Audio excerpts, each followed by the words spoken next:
person on the ground was kicking and fighting back.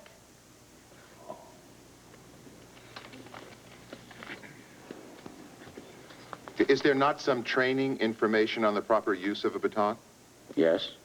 A training document says, never swing the baton as a club. Is that true? Yes, but it's not an absolute prohibition. Being very specific, what did you find wrong with what your police did, if anything? Well, I really feel badly that the police were unable to control this vicious, mean, willful, unlawful crowd without injury. That I deeply regret. As far as the police tactics, some officers went a little beyond what I expect them to do as professional police officers. As a result of that incident, we have re-strengthened our training program. Each and every day, descend changes, so police procedures must be revised in order to keep pace with what's happening in the country. Revolution is very possible. Terror is very close to us. Your Honor, a very interesting speech. I really don't mind, except I do think that it's not responsive. We were facing 10 years in prison. The goal of our defense was, in a sense, to recreate Chicago. With expert witnesses on the counterculture. We decided to use the trial to put the government on trial. I was helping the boy off the ground. I was facing away out from the benches. At this point, I turned around toward the benches, and I saw a man with his back to me, bending over a girl on the ground. This was a man in a business suit. Also bending over the girl on the ground was a policeman, holding her down on the ground and hitting her. I ran towards them, shouting to stop, and the plainclothesman turned around and knocked me on my back. And he took me by the hair, and he spun me around, and he said, "Take this one, too. Arrest them both." He called the other girl a black bitch, and he said, "We know how to treat you animals."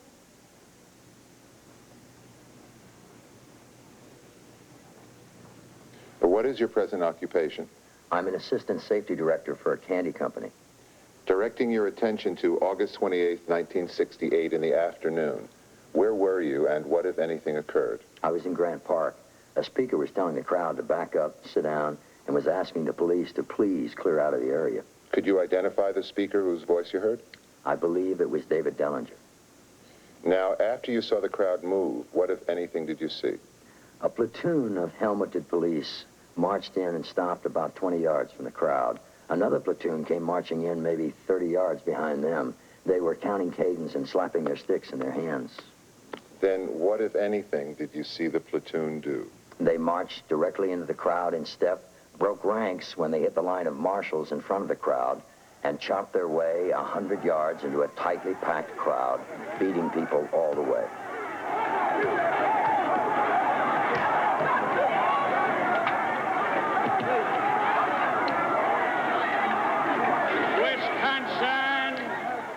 Mr. Chairman, most delegates to this convention do not know that thousands of young people are being beaten in the streets of Chicago. Wisconsin is not recognized for that purpose. Ray was just covered with blood. His head was split open, his shirt was covered with blood. At that point, I thought I wasn't going to make it. I'm a member of the British Parliament. I was first elected in 1964. Were you in Chicago during the period of the Democratic National Convention? Yes. Well, now, we call our senators here senator, and we call our congressmen congressman. You can call me honorable member for Rochester and Chatham. Oh, that's a little long. I'll just have to call you Madam Witness. I was just trying to make it easy for you. Oh, don't make it easy for me. That's not your responsibility. Mine's to tell the truth.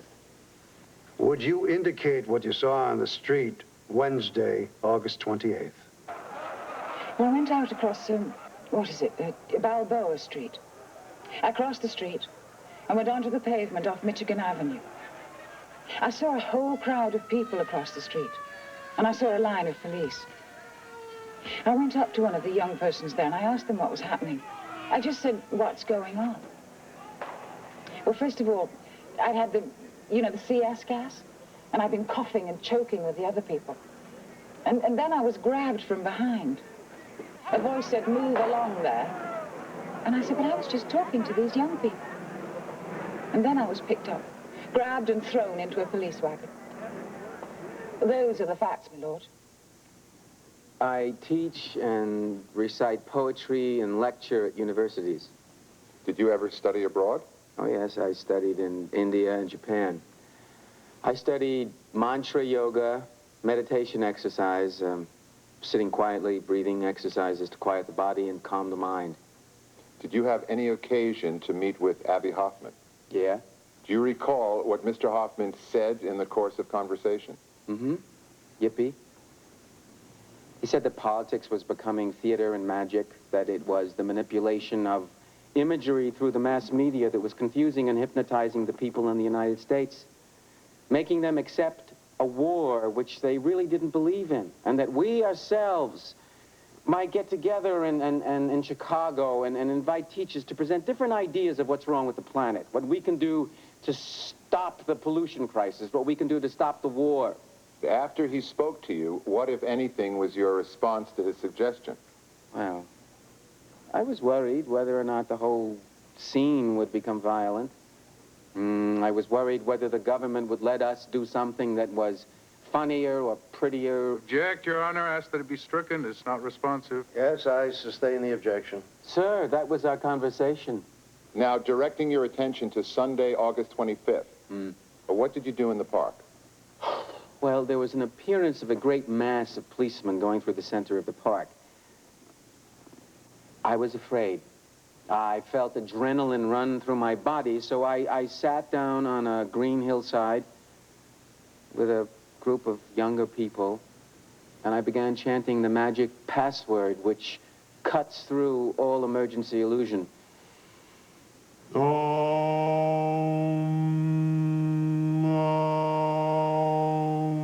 All right, we've had a demonstration. All right. From here on, I object. I sustain the objection. If the court please, there's been much testimony by the government's witnesses, whether there were stones or people throwing things or using obscenities. Why can't we also hear what's being said in the area of calming the crowd? I have no objection to the 2 ohms that we've heard. However, I just don't want it to go on all morning. The 2, however you characterize what the witness did, may remain on record, and he may not continue in the same vein. Now, at approximately 8 p.m., what was occurring in the park? There was a great crowd of people listening to ministers conduct a ceremony.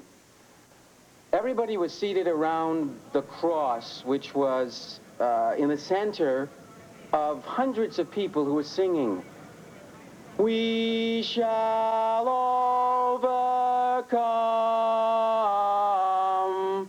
And then, after a short period of time, there was a burst of smoke and tear gas around the cross, and I turned and I said, "They have gassed the cross of Christ." Your Honor, I have some materials that I'll have to get to properly carry on my cross-examination of this witness. It will take me some time. Are you suggesting a recess? I would think yes, Your Honor.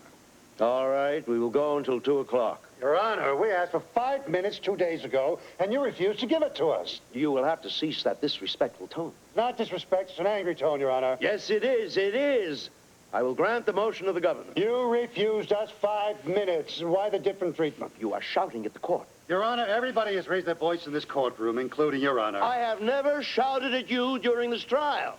You have raised your voice in this courtroom, Your You Honor. have been disrespectful. It is not disrespectful. It's sometimes even worse than that. Oh, Your Honor. Will you step off the witness stand? He's just trying to calm us both down. I needed no calming down.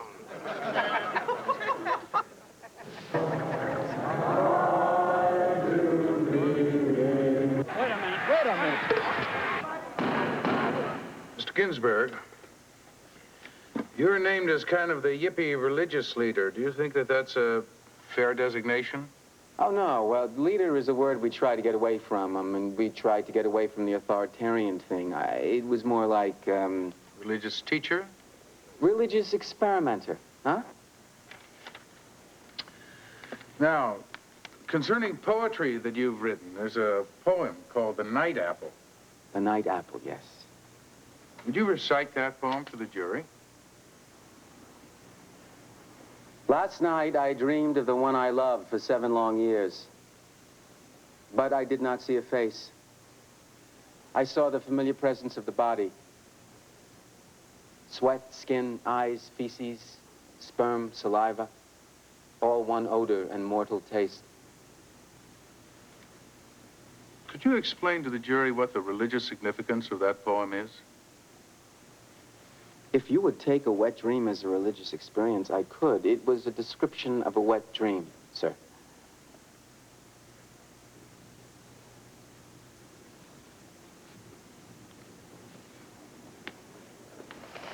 Do you have a poem that you entitle Howl? Howl, yes, but Howl is a big poem. I don't know it. Well, could you recite whatever fragments you do recall?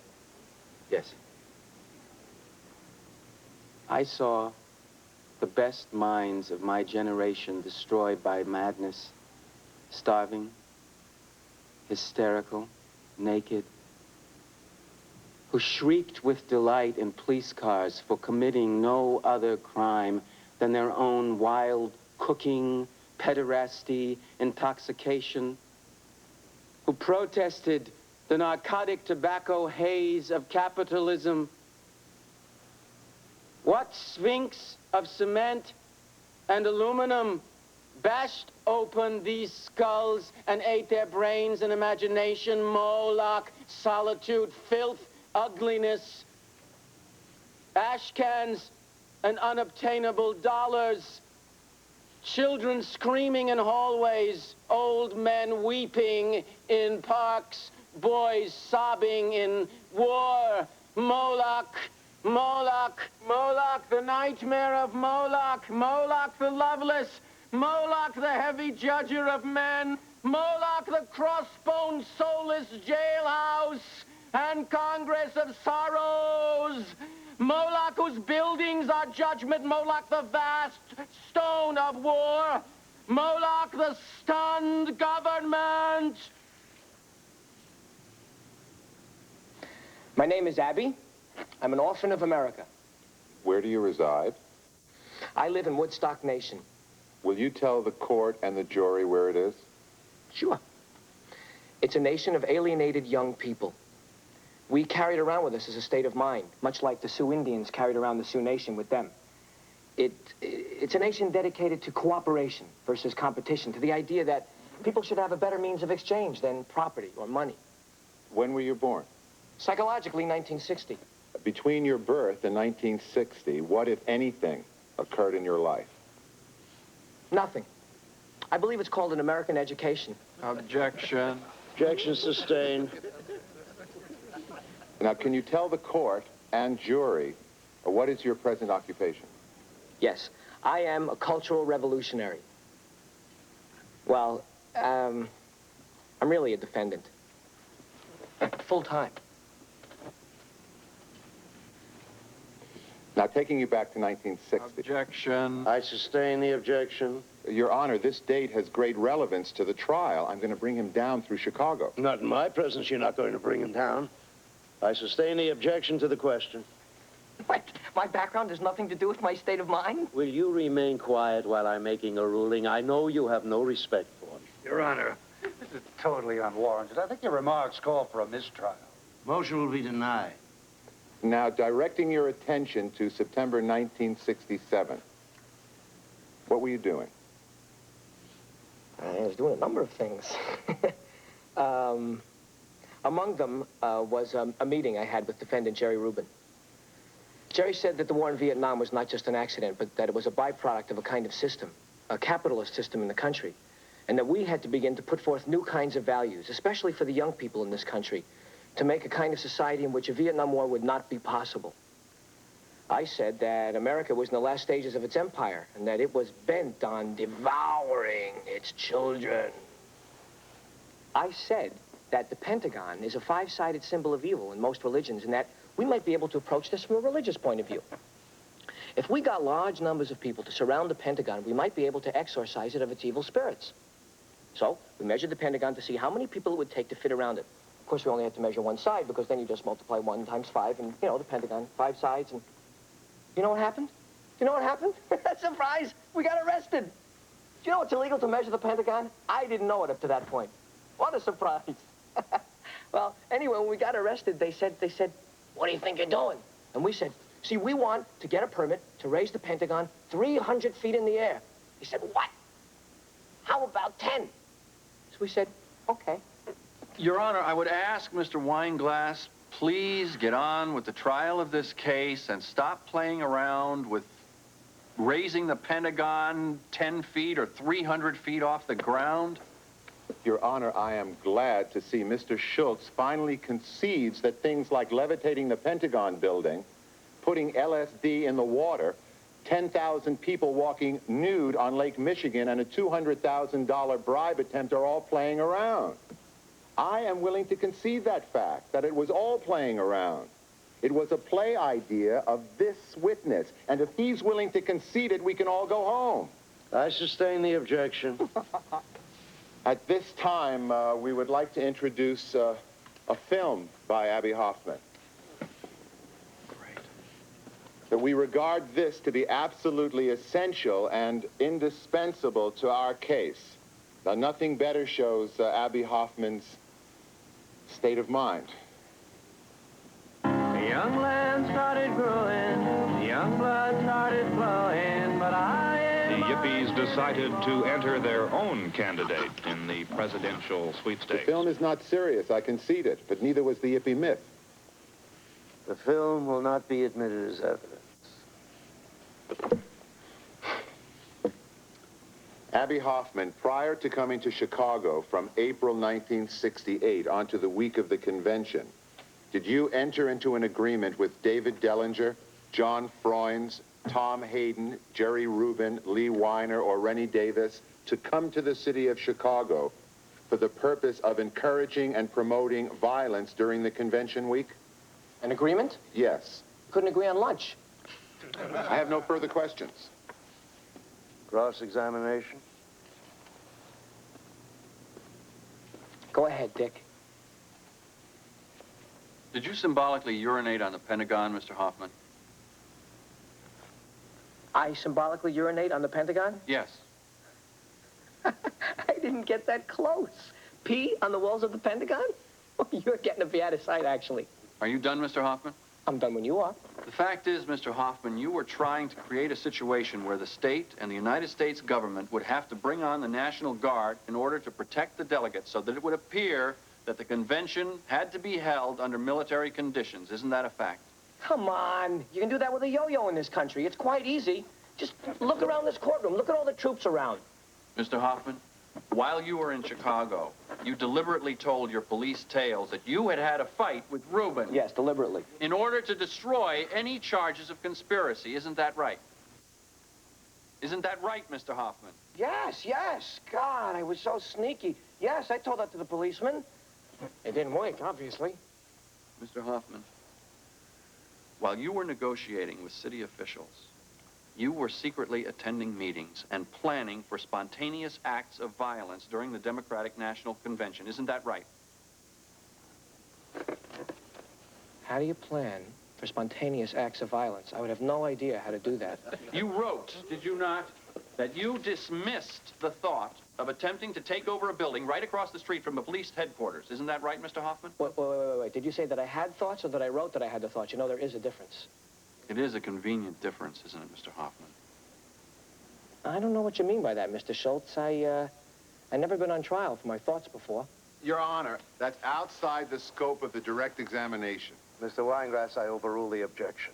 Winegrass. Great combination. Now, I order you to answer the question, sir. You are required by law. What, I just get a yes or a no? All my years on the stand, I never heard a ruling like that. Mr. Hoffman, isn't it a fact that one of the reasons why you came to Chicago was simply to wreck American society?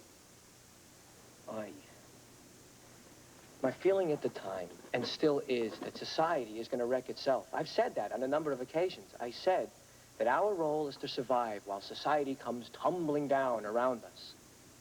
Our role is to survive. No matter what constituency in America that I'm organized, no matter what community, I'm always confronted with that right off, that we can't win, that they're always going to win. The utility company wins all the time. It's the way it's supposed to be. Washington gets its way. It's the most anti-democratic attitude. And you sit there and you wonder, like, where'd they pick this up along the way? I didn't. I mean, I must have fell off the truck. Because I don't believe it for a minute. Your Honor, is it possible to conduct this direct examination without having all these marshals standing directly behind me? We haven't had that for the other witnesses. I leave the matter of security, Mr. Consular, to the U.S. Marshal. I find him a very competent man.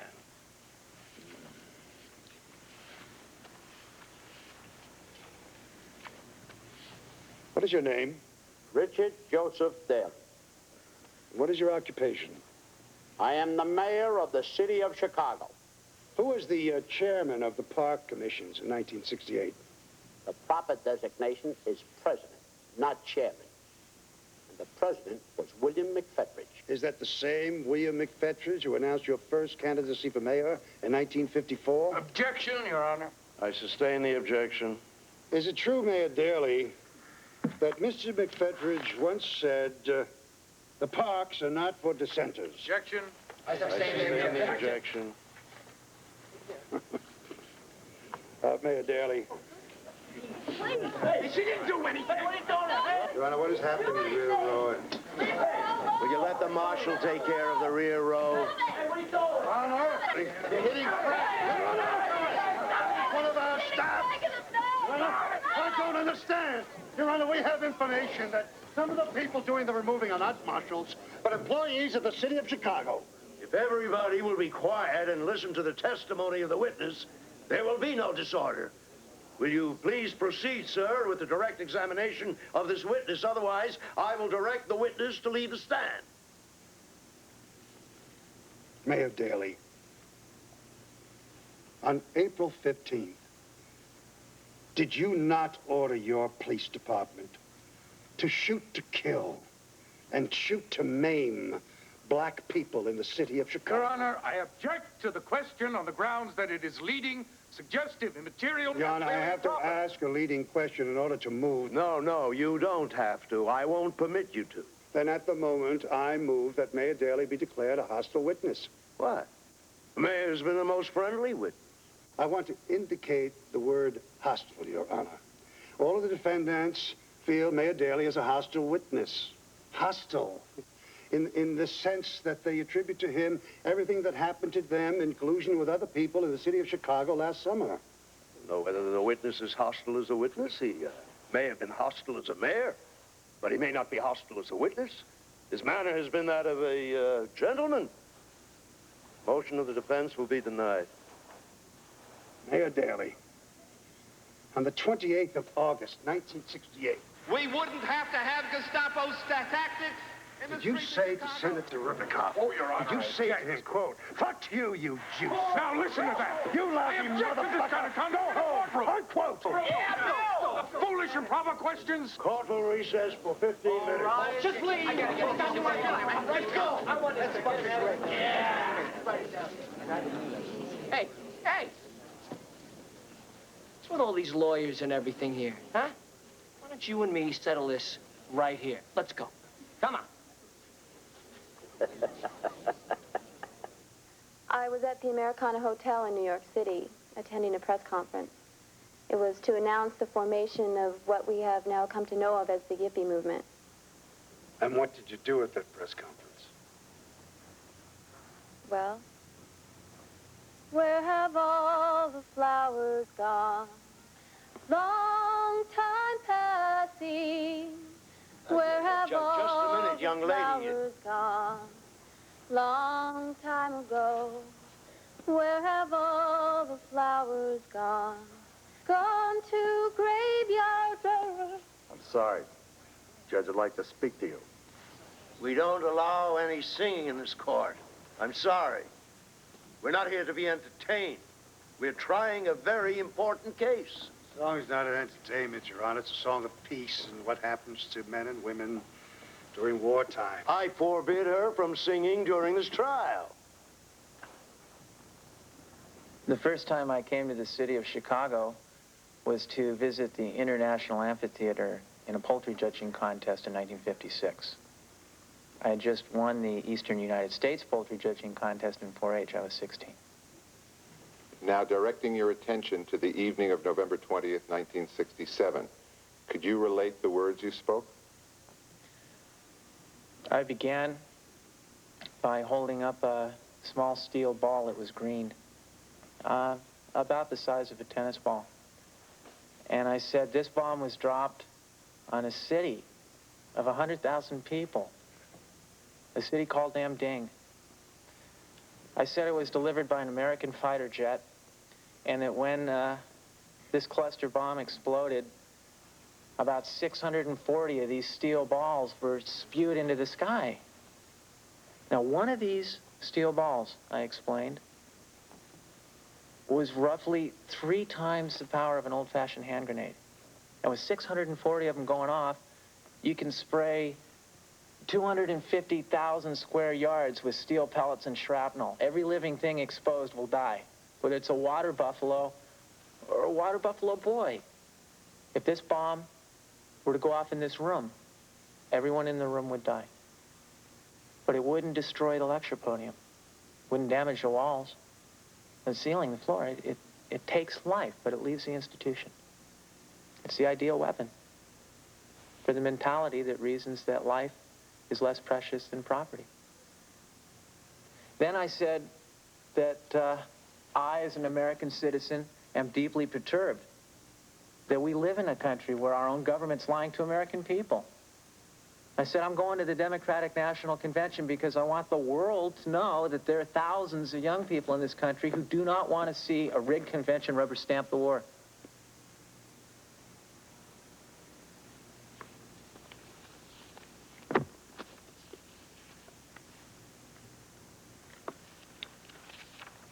Isn't it a fact that your plan in Chicago was to combine the peacefulness of Gandhi and the violence of active resistance? Isn't that a fact? No, it's not a fact. In fact, that's not even close. And you know it. Your Honor, may we strike that? He whispered to the court reporter, and you know it. No, I made that man-to-man to Mr. Foreign. Your Honor, ask the jury to disregard that. Since as a lawyer in court, I can't properly respond to it. I hope after this trial you can properly respond, Mr. Foreign. I really do. I don't know what you're...